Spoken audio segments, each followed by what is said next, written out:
అయ్యో సార్ కేసీఆర్ గారు పెద్దగా పట్టించుకోవట్లేదు రాష్ట్రం గురించి. ఆయన ఏమన్నా తెర వెనుక వ్యూహం ఏమన్నా రచిస్తున్నారు అనుకుంటున్నారా?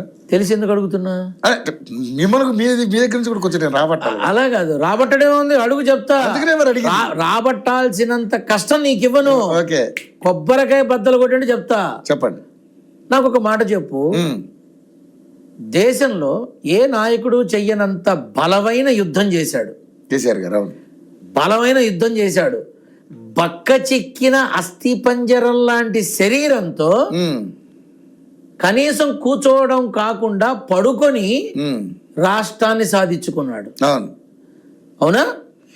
10 సంవత్సరాలు ప్రభుత్వాన్ని పాలించాడు. అవునా? ఇంకోసారి ప్రభుత్వం సంపాదించుకోలేడా?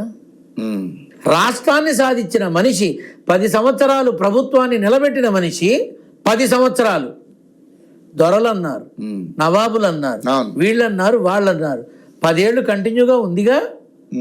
మరి ఆ మనిషికి తెలియదా ప్రభుత్వాన్ని ఎలా రప్పించుకోవాలో? ఆయన పిచ్చోడా? నాన్న, 10 ఏళ్ల పాలనలో కేసీఆర్ తప్ప ఇంకో పేరు వినపడాలా రాష్ట్రంలో? అది రాచపీనుగా రాజు, యోగం అంతే. అదేం చేస్తుందో ఎవడికి తెలియదు.